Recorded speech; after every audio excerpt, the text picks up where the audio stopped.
How are you? And thanks. Thank you. Thank you. It's a pleasure to be here.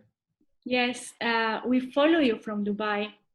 We follow your knowledge, we follow your works, and especially I've been like trying to learn from you because you inspire us and you are giving us a big lesson by teaching and by sharing your knowledge, but at the same time you are being very strict by saying there is no answers, like straight answers to this. And this is what I really appreciate from you. Like, you are humble, you are studying this, but you are humble to say there is no tips. Like, everybody is trying to give some tips about neuroscience applied in architecture and design. And I believe what you are saying is the right thing. Yes, I have the feeling, I mean, human beings are particularly good on trying to answer questions. We are really fast on answering questions. Many times we have the answer even before somebody finished the question. And but the issue with neuroscience and neuroscience applied to design, it's that in my perspective, is more about putting together the question than getting an easy answer. On neuroscience, there's no easy answers.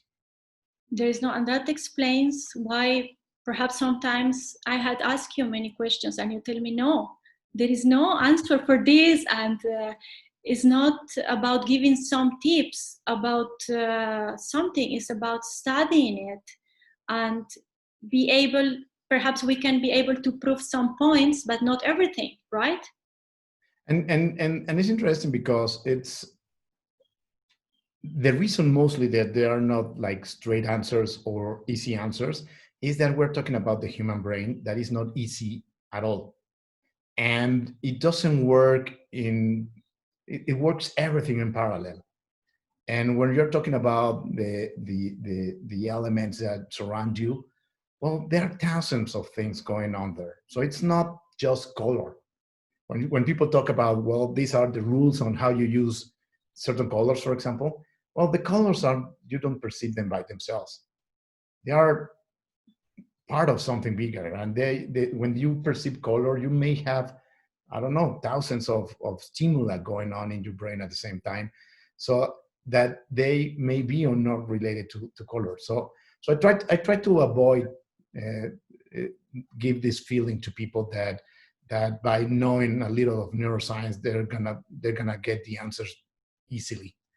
Actually, my feeling is that the more that I know about neuroscience and apply to design, the far away I'm from getting answers. Yeah. What is helping is at least is to put together better questions. And I think that's probably what we should be focusing as a society more. If you put together a better question, then you may have a better answer. If you focus just on the answer, you may be answering the wrong things. Last name is Baumgartner. Where are you from? I like to know more about the human behind this successful architect. I like to ask you some questions about your childhood. So well, I was born in Mexico. My family, from the side of my mother, they are from Mexico. From the side of my father, they are from Austria. My sister lives in Austria. And so I've been raised bicultural in many ways. But I've been living mostly in Mexico when I was growing up. And then for many years in the States, either studying or living and working. Wow. Where in Austria do you know the name of the city? Well, my sister lives right now in Reute, that it's in the Alps. Yes. And well, the family was close from Vienna. Wow, it's very beautiful there. So do you think, where did you born again? Where did you say you born? Mexico. I was born in Mexico City. So do you think the childhood environment where you grew up had impacted probably the way you currently design? Well, yes, I'm sure that the way that you grow up and the things that you focus on the family, that you all those things build you the way you are. Specifically, I was very involved. My father is an engineer. My grandfather was involved with Barragan when Barragan developed the neighborhood in Pedregal in Mexico City. And so it's a complete neighborhood designed by Barragan, exploding the stone, the local stone that it was a result of the volcano, and exploding it and combining nature, like very rough nature, because it's not like delicate landscape, but it's like mostly lava stone. Wow. And combining that with the architectural movement of international movement in that moment. So it was very minimalistic, if you want to call it that way. It's very inspired probably in Richard Neutra. So I lived all my life almost in that neighborhood, surrounded by that type of architecture. And then I went to school at the National University. That is probably the best example of the modernism movement in architecture in Latin America. They did one of the biggest universities in the world. That has been done in a single time. Like they were not building step by step. They did it right away. Mm-hmm. And it was in the best probably period of architectural design in our country, and done by many of the best architects that Mexico has had around in the 50s, 60s. So it's I was surrounded by good quality of and modern, because I know and you modernism. are very futuristic. So perhaps this you're mentioning, this place was very modern, and your designs are futuristic, if we can say. Yeah, I don't know if there's a. I don't Lincoln. know if there's a. That will be probably very simple to explain that relation. I think no, but I think that there's something I've been thinking about a lot on the mirror neurons. Yeah. That you probably have hear about. Yes. And there's a theory, and these neurons are the ones responsible for empathy. Yeah. So what is really interesting is that they have proved that there's empathy with objects also, not only with humans. And basically what happens is that these neurons, what they do is they match, and they actually turn and they match. One of the theories says that what they do is they match the object that's on the other side. So they modify themselves to connect with what you are empathizing. And this theory says that the exposure when you're a kid to design, architectural art, force you to connect with objects in a deeper way. That if you're exposing to things that are not like design or beautiful or aesthetic or anything like that, and that by doing that you're training the kid to be more empathic. So I would say that probably I was training my brain without even knowing to actually use more the mirror neurons, and that may have had to do a lot of with what I'm doing today as an architect, and my concern about humans or understanding human behavior. Yeah. I'm not that sure that the style had a specific implication as an style, because your brain doesn't recognize styles. So probably the stimuli is like I've been living in spaces with a lot of daylight, for example. That may be that is deeper than just the style. Yeah. The style, what I mean, the shapes and stuff like that. Well, that I don't know if there's a link relation, but the mechanisms in your brain by living those spaces that may be deeper. Wow. So you consider yourself an empathic architect? I think so. I've been obsessed with understanding people for almost more than 20 years. And one of the reasons why I ended up doing getting involved with neuroscience was mostly because I started to understand that neuroscience was a sophisticated contemporary way of understanding in deeper levels the human beings. And if you design for human beings, you need to do whatever you can to understand human. So I think that the reason why I'm so obsessed almost with neuroscience is that I understand it as a tool to get deeper on the human psyche. Perhaps to also to achieve this, that we want to create spaces to make people happy as a main. Well, the way I ended up getting like really into neuroscience was because I started to work on a theory that became a methodology and ended up being a TED Talk that is called Design for Happiness. And the idea is that there's a scientific relation between built environments and actually objects. It doesn't have to be only environments, and the production of emotional or positive emotions. So when I started to get into the research behind what is happiness and how people perceive happiness and how can you measure it and so on, I will find every time there was like neuroscience research in many things that I was reading. So I decided to start like getting into neuroscience even more because all the interesting things that I was finding about the human being, behavior, and so on, used to come from mostly neuroscience studies. All of them. Yeah, many of them. Even not that many about psychology. They were much more about neuroscience. Yeah. And I have. I mean, I started with psychology when I started reading some books about psychology sometimes.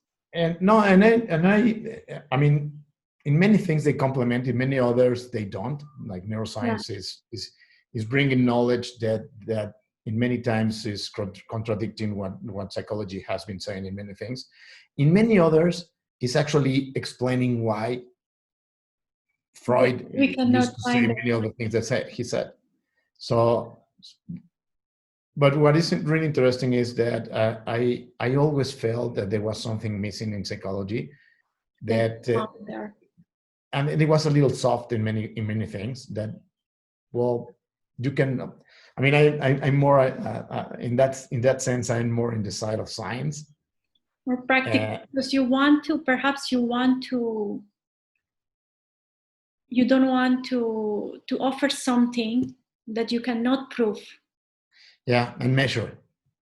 And that's what I love from neuroscience, because when I was studying architecture in the university, in front of the campus in front of the architectural school, there's the psychology school, and I spent a lot of time in psychology studying without even being registered or anything like that. Just because I like it. At the same time that I was studying architecture, I will skip classes from the architectural school and go to psychology.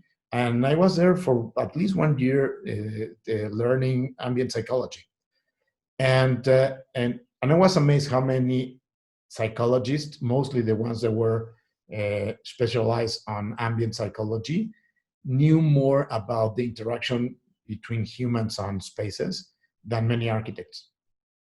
And then when I started to find later, and then I got into philosophy, mostly philosophy of perception, phenomenology. And there was somehow, at that moment, I didn't even realize, but there was a very strong link between psychology, phenomenology, and then neuroscience. Now I see it. At the time, I was just like picking these things that I like, and they grab my attention, almost like independent elements. But what I like from neuroscience is that it brings like the science into phenomenology and psychology and human behavior. It helps a lot. I believe this is why I think neuroscience applied in architecture and design will become needed, will become a necessity. Because at least now we can prove some things, like you're saying, that we couldn't with only psychology. And if we link it with psychology, I believe it will be even better, more powerful. It will not give you all the answers, but perhaps can be more powerful. But for example, what was the reason that you redirect your career into neuroscience? Like what came into your head to Well, just? I don't feel like I redirect my career. My real job still architectural practice, fairly big. We're one of the biggest corporate design firms in Latin America. We have operations in the United States, in Spain. Like my real job is to design, no? And to design, we have done close to 4 million square meters of office space.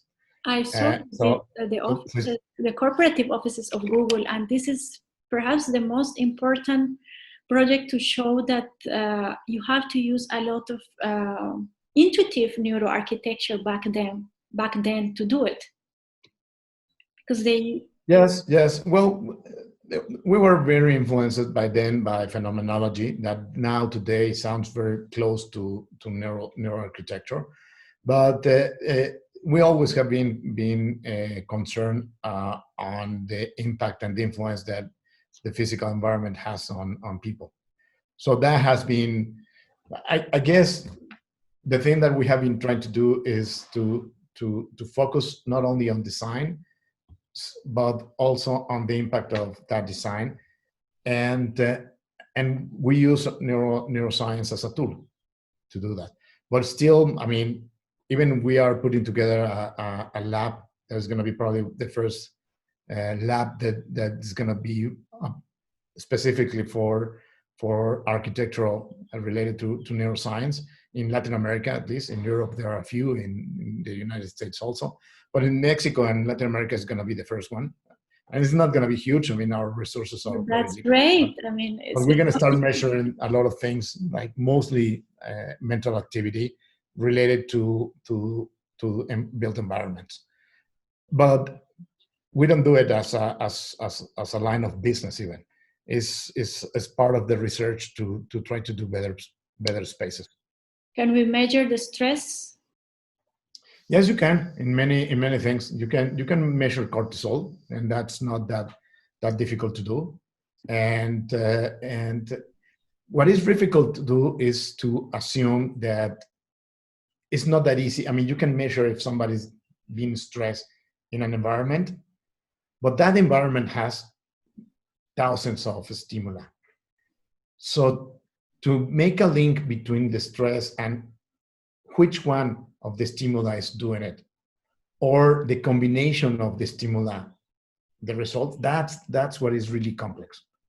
Because I can put you in a space and measure the stress and figure out that you are not stressed, and then move you to another space and then figure out that you are stressed in that space. But then it's not that easy to find out why. You may know a few things that are going on, but it's not that easy. That's the most complex part. So, if I ask you, like in few words, because I know it's difficult, like what is neuroarchitecture, or what is neuroscience applied in architecture and design? What would you say?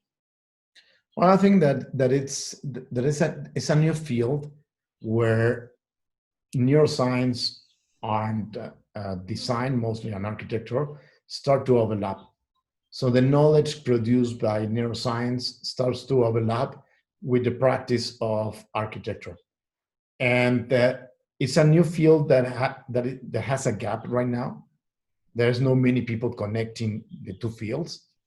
There's a lot of people from the side, and actually, I may say that there's more people concerned about this on the scientist field than even the architects.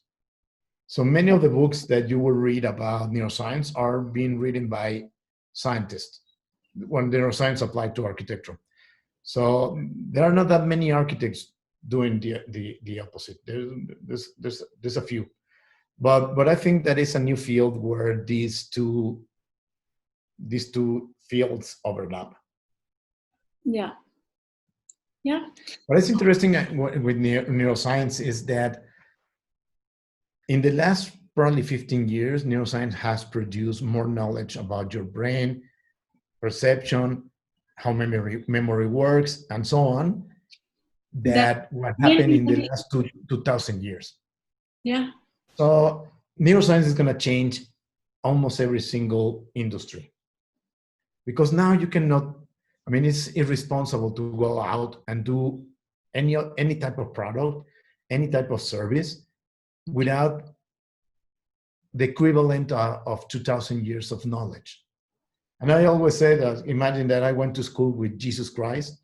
I went to sleep, wake up today, and I want to practice my field with the knowledge that I acquired 2,000 years ago. It's the same thing that many architects and architectural firms are doing the practice with 2,000 years of knowledge that they are not using. yeah. And you know, the other day I was like, I always listen to you on YouTube. I put stuff that you had done because I learned from that. And I really like your speech, first because it's in Spanish, and second because when you talk, it's very easy for me to understand. And I don't know who did this interview, I don't remember, but you were saying that your kids or your son, your 3 kids ask you like, what, Papi, what are we gonna tell our kids, like your grandchildren, that how was the world before the COVID-19 and what had changed. And I want you to tell me the story again, because I think this is perhaps the most important thing that we need to analyze. Yeah, my youngest dad, he's 9 years old. He's a very clever boy, and he asked me that it was this, we were living a very exciting times because we were going to be able to tell my grandkids, his kids, that we survived the pandemic. And he was like, a pandemic, there's no small thing, it's huge, and we're going to be survivors of the pandemic. So he was excited of being one of those that survived the pandemic.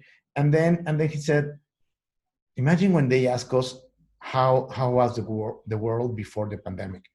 And then I started to think, well, it may be very sad to have to tell our kids or grandkids that the world was basically the same, that we crossed as a society a pandemic. It sent us for 3 months in quarantine, and we were not able to question ourselves and to question if what we have built as a society for the thousands of years is what we want, is the best that we can do. And I think the answer is no. This world that we have been building is not what we want. It's not the best thing that we can do. And probably this could be a chance to rethink what we have been doing and refocusing, do it more human this time. But sometimes I feel that sadly we're gonna turn with our grandkids and we're gonna say, well, nothing changed. I hope no, because like I think you also say that like it's been since the Industrial Revolution we change, you know, like we used to live in the rural areas and we were more in contact with nature, and maybe we were not experiencing so many syndromes and so many sickness and exposed to so much stress like now, because we just came from living next to the greenery to live in boxes, zero contact with nature. Yeah, and we have, I mean, what is interesting is that we are the result of thousands of years of evolution, that we evolved to be in nature and not to be in built environments.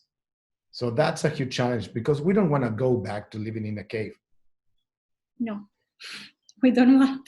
But we have a challenge because we have been evolving to actually living in a cage. So even worse in a cave, than the cave. Now we live in a cage, and before we were living in a cave, we at least had the option to go out. In a cave. So the challenge is that how do we understand how we have evolved and how we perform the best, to be able to artificially to give back the tools to the people that use in our spaces to perform the best. Yeah. And what do you think in terms of using biophilia as a first tool, I don't know, to start? With biophilia, I have mixed feelings because I have the feeling that there's a lot of people that are not really understanding what is really biophilia, and they're staying in this very, very superficial level where they assume that it's about nature. Yeah. And it's not about nature. We don't have a brain that recognizes nature. So our brain doesn't know that it's nature. There are some philosophers, contemporary philosophers, that will tell you that nature is a social construct. That what we think that is nature today, it's completely biased by the culture that we live, the technology that we use, and a lot of things. That nature today wouldn't be the same nature as nature for your grandfather. Yeah. So what is interesting is that and there's a danger with biophilia, that people start to think that the solution is nature by itself, without understanding the deeper levels. It's not nature. Your brain doesn't recognize nature. But what you can find are the mechanisms behind nature. What happens in nature, the reaction that your brain has, and it's the same as I was saying with when you get into a space that, well, it's not bringing flowers or trees into the space.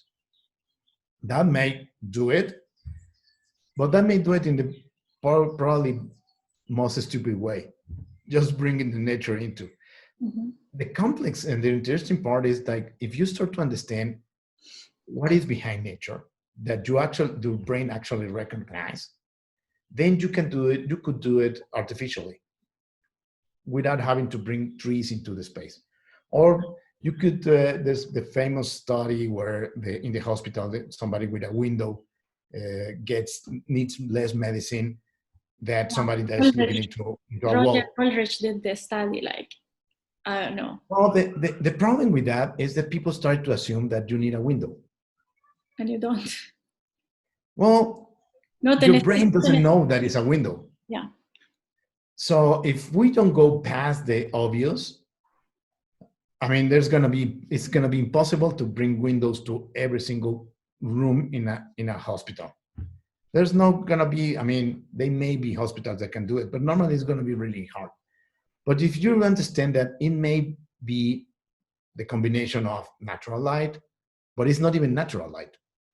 What has natural light that doesn't have artificial lighting? Well, maybe it's that in nature there are different types of lighting, and you have a dynamic environment that is changing because of the light. And the brain needs change. The brain needs to engage with something because it gets bored very easily. And the brain doesn't like to get bored. The part of the brain that manages boredom and depression is the same one. And a little pain. So it actually hurts to get bored. So it's interesting because it may not be only the obvious part that we see on lighting. Everybody talks about how lighting is regulating our circadian circles, rhythms. That's fine, but that's just a little part of it. If the space is changing all the time because of the light is changing all the time, that is engaging your brain. And if it's engaging your brain in a part of the brain that is managing pain, well, that may be the explanation of why you need less pain medicines. But then it's not about the light.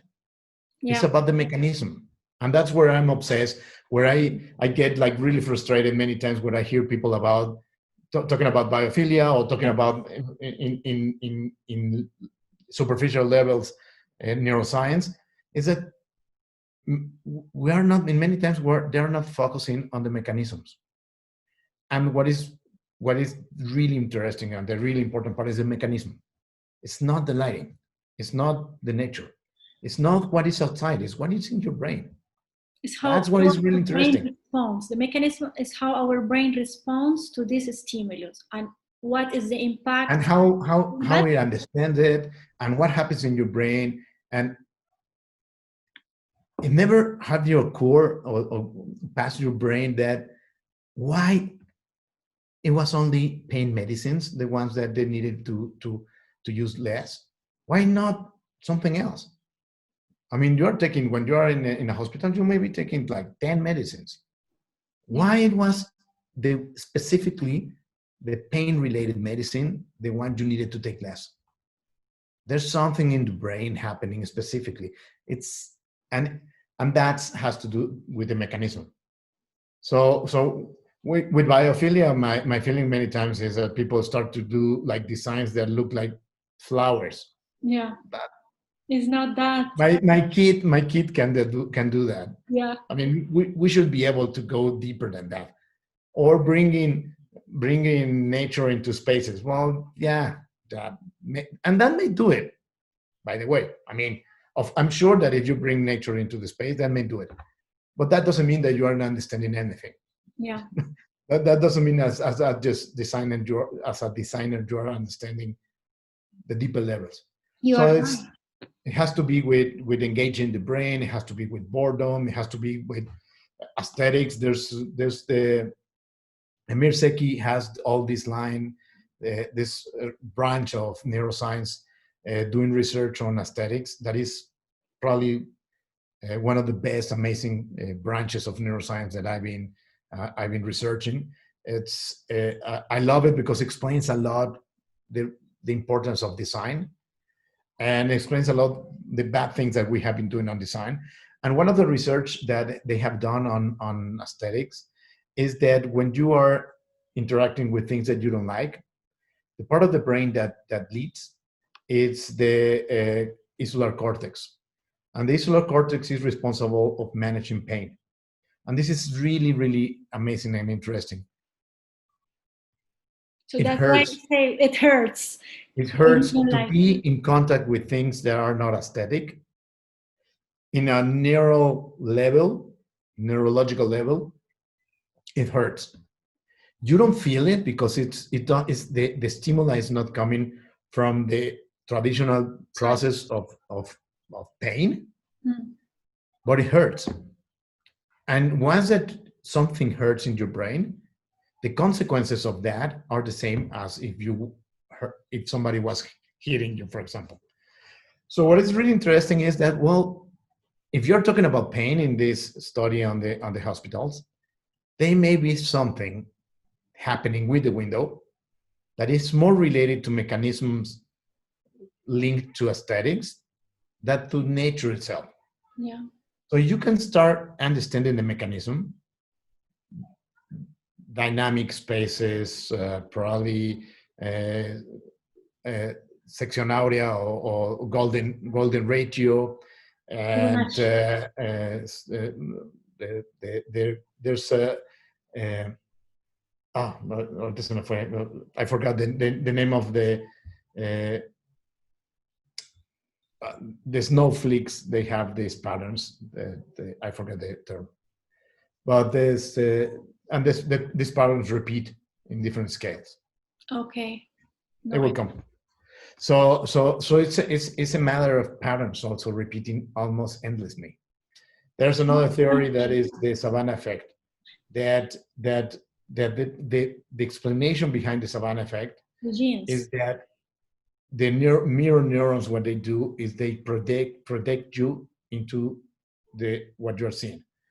So one of the explanations is when you're empathic with somebody, it's not that person is projecting into you and you're doing that person yourself, is that you are projecting into that person. And it may seem something very not very deep, the difference, but it makes a huge difference in your brain. Because when you can project into something else, not somebody projecting into you, you can project into objects.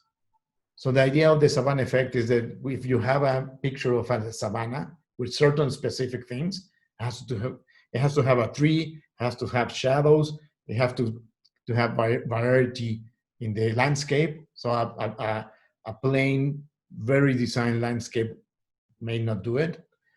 You may need to have water, and if you have a road, like a little way to getting into the water, that works even better. And what happens is that you reduce stress and you have a lot of positive responses in the brain when you react to, when you see a picture of a savanna. What is interesting is what is happening behind the brain is that the mirror neurons are projecting you for a few seconds into that space. So suddenly you are not in the hospital. Yeah. Your brain projects you into the space. So that's the beauty of empathy. For a few seconds, you are not you. You project into the object or into the person. So the question is, like, once you understand the mechanisms, you understand that it's not about the window. Yeah. And if it's not about the window, for example, how do you apply this? How can you can. What we have been trying to do, and it's, as I was saying, I have more questions than answers. But I think at least what we're doing is working on having better questions. But what we have been doing is defining and trying to understand as much mechanisms as we can, and start to apply them in different ways by design. So what does it mean to have a dynamic space? Well, you can do dynamic lighting, for example, but it's not only the dynamic lighting that changes the same light that changes color or the specifics of that lighting, saturation, and so on, but it may be changing the direction of the lighting. That's something that nature does a lot. Suddenly, sometimes you have the lighting from the top, and then it starts to move. So what if you are doing a combination between lighting that is actually changing the temperature, the saturation, the luxes, and so on, and then you start changing the direction of the lighting, for example. So you could start certainly changing, and not all the time having lighting coming from the same place, because that at the end is going to generate boredom on the brain. That's what you say, that the brain gets bored. So at the moment that you change the lighting, you're changing the whole dynamic, and you're making the brain have a different stimulus probably all the time. And perhaps it's a way of engaging the brain. Yes. Then one that is that we knew it and we use it as a society for long time is the golden ratio. There's a lot of research that prove that when you're linked to golden ratio, you can reduce stress and you produce positive hormones that help you to be happier. There's a lot of things, good things that happen. And again, what is interesting is understanding why. But can we create spaces with the golden ratio or using Yes, of is course. easy or it's going to be difficult? Like the challenge, we have done it in many places in the story of architecture. Okay. It got lost in one moment. I don't know why, and then people started to take it again. Beautiful buildings that we used to have before, that you enjoyed to look at them, but what happened after we had this simple building? We start to lose many of those. For example, symmetry. Symmetry is something that in architecture has been lost a lot. And for some reason, symmetry is some of the things that the brain is looking for. So the brain is a machine that has many things.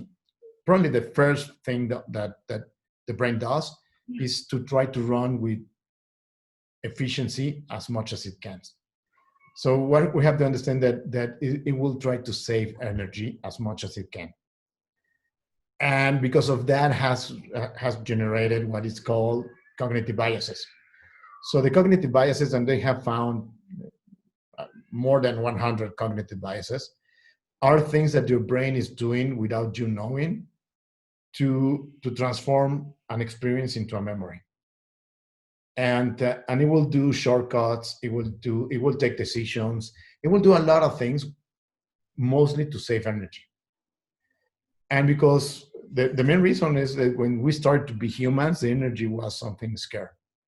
You didn't have that much food like we have today. You needed to run your brain with low energy all the time. You used to have very little information to make decisions, and you needed to make decisions normally very fast. So these two things are probably the main components on how the brain is today working.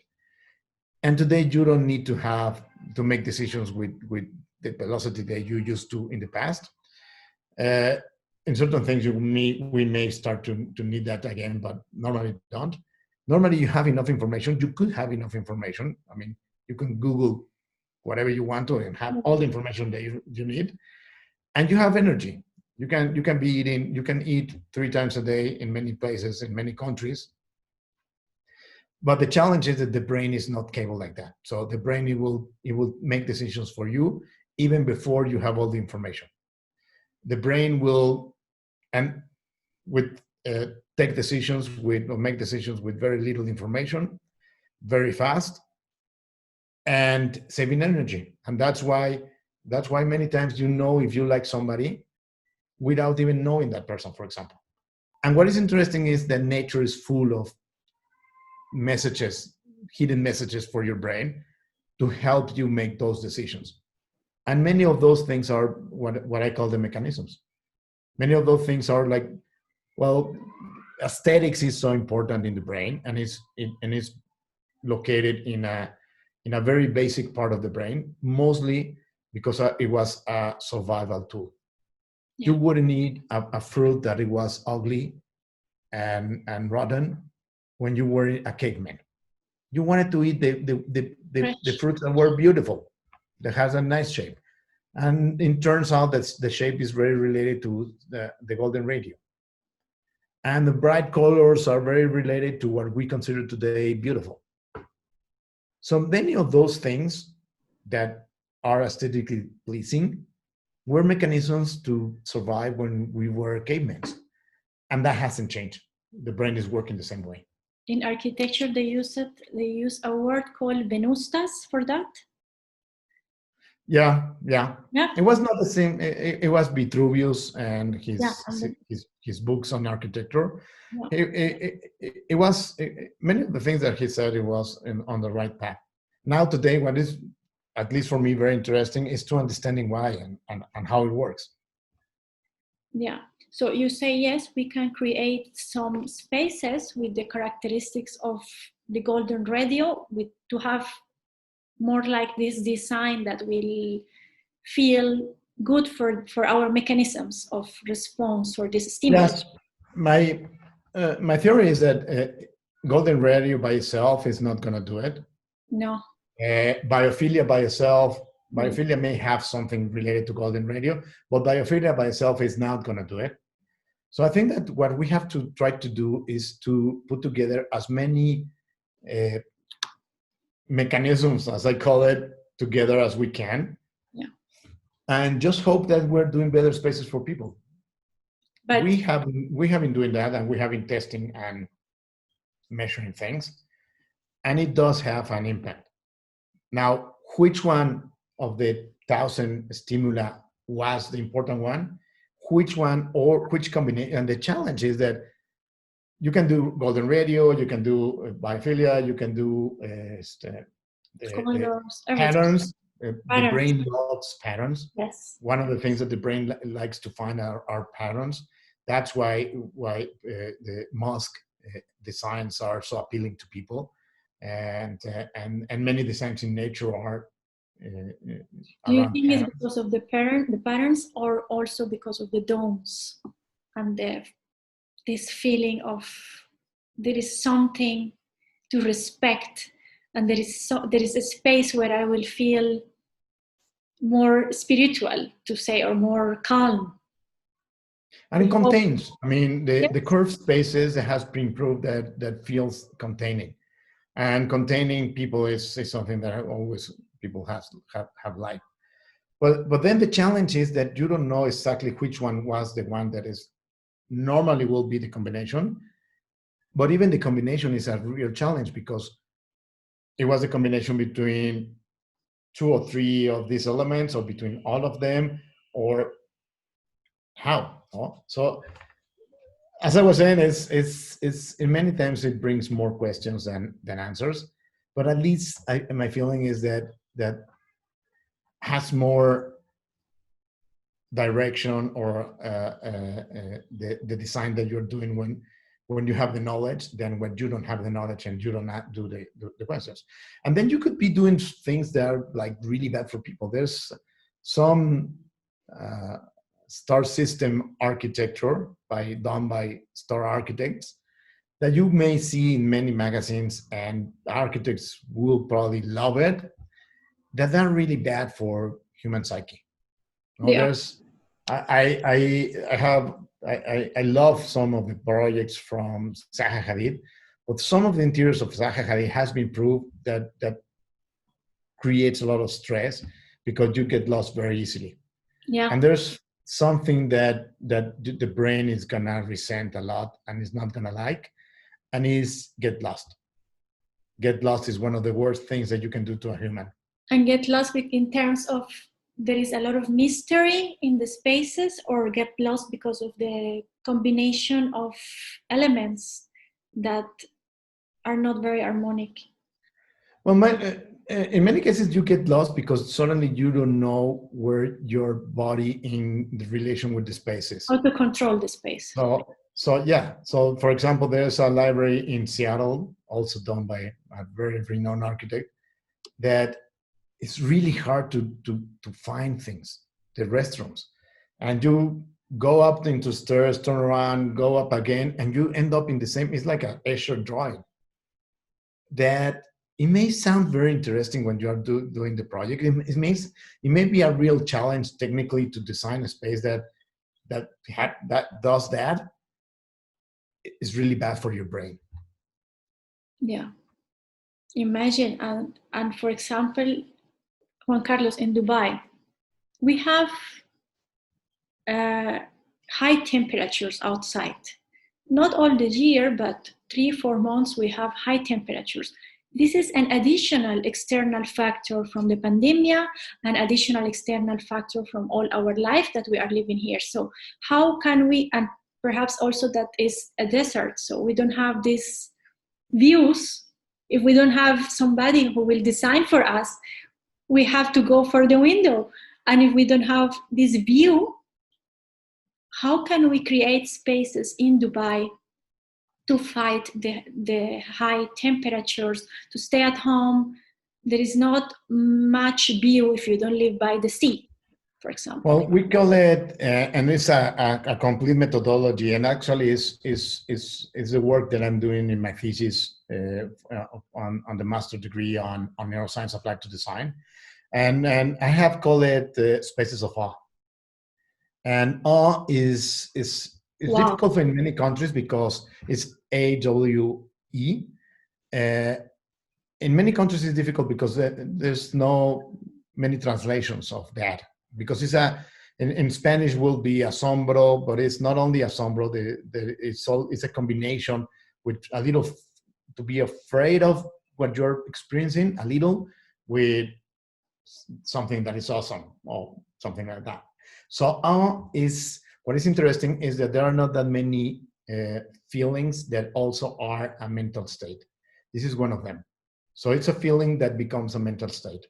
And what happens in the brain is very interesting because the brain starts to have less brain activity in the cortex, in the neurocortex, the prefrontal cortex. That is mostly the part of the brain that is in charge of being concerned, is in charge of yourself. It's the one that is thinking all the time, all the things bad that can happen to you. There's a lot of research that links the low activity in this part of the brain with when you get into the flow, for example. When you are a painter and get into the state of flow where you forget about the world and you are just like a conduit between something bigger than yourself and whatever you're doing, painting, drawing, designing.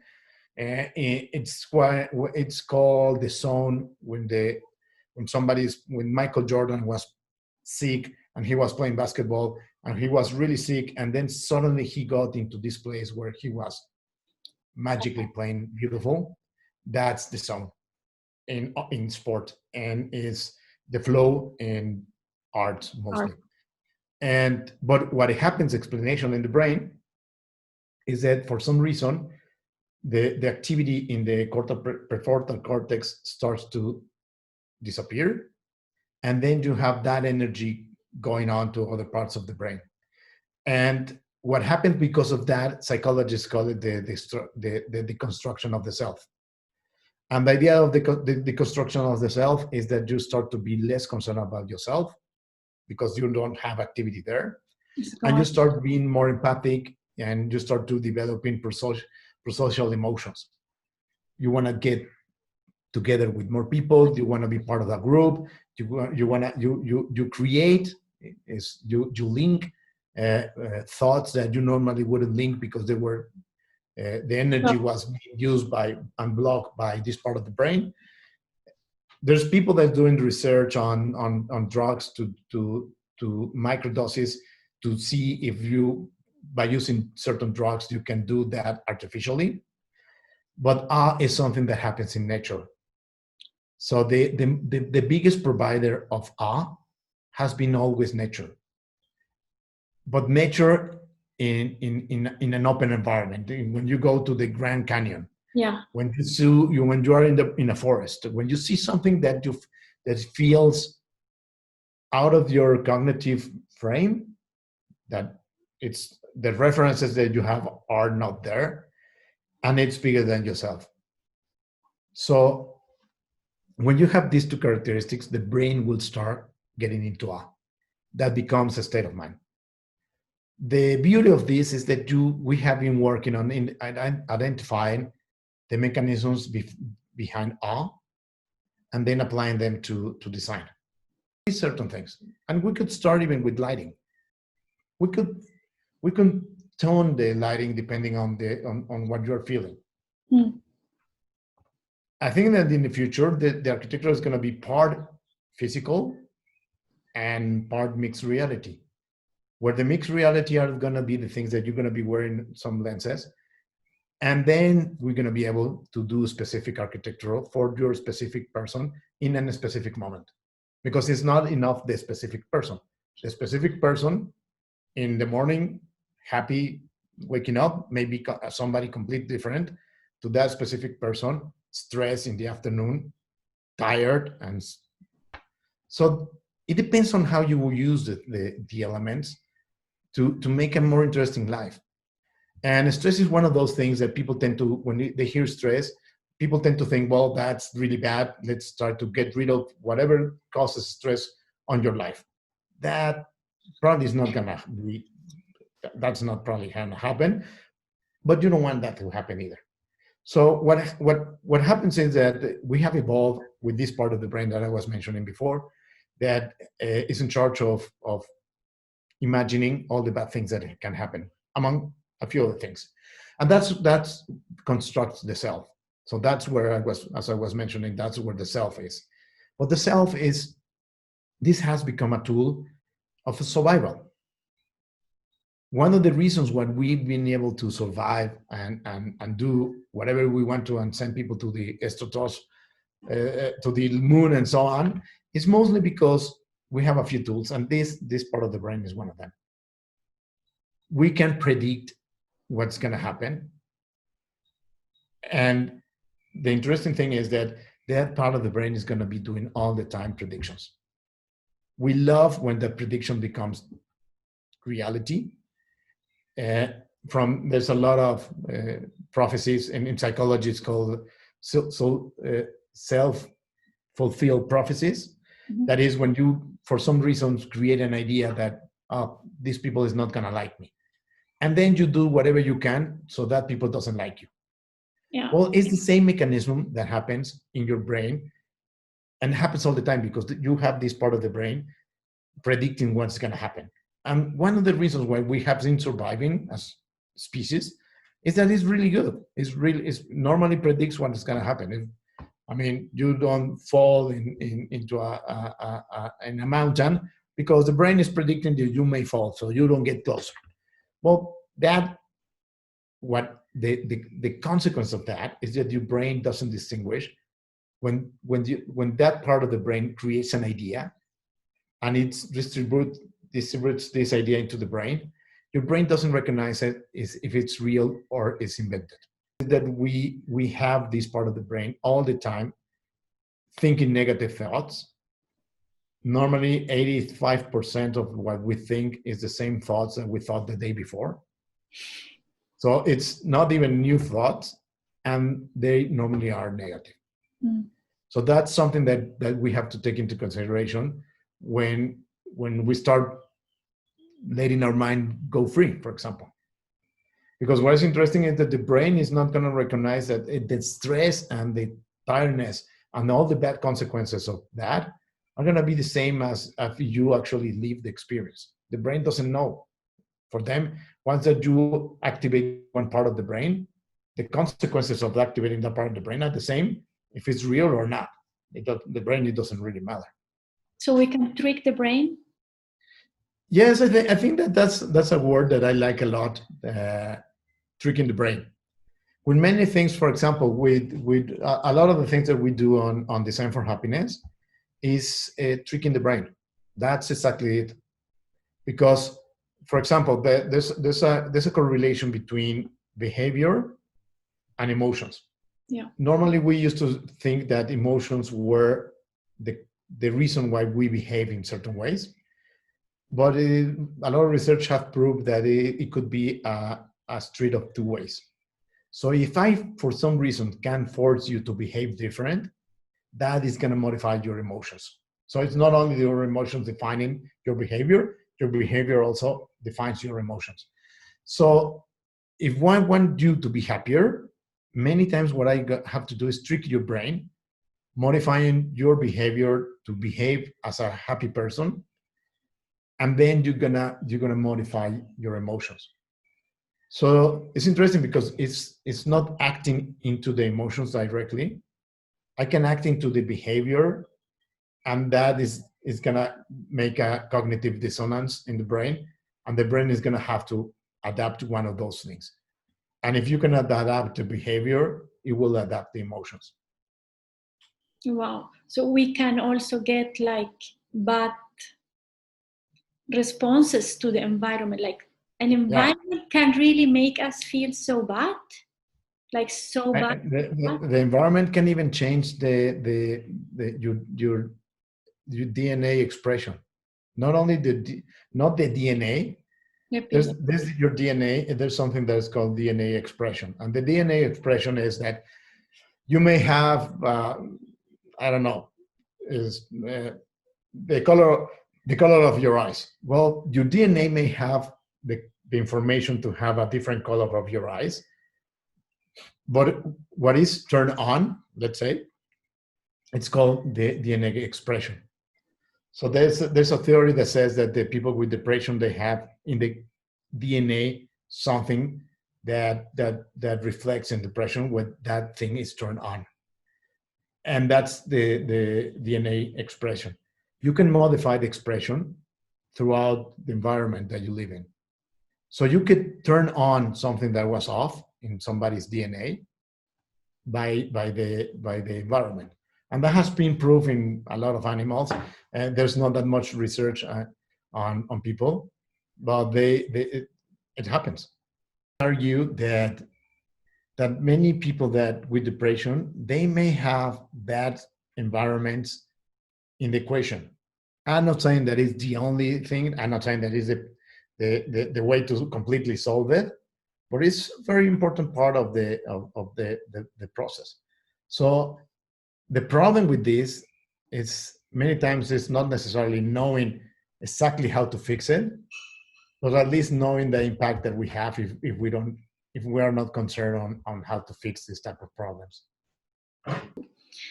I'm so happy, Juan Carlos, that you share your time with us and that you were so open to share all this knowledge.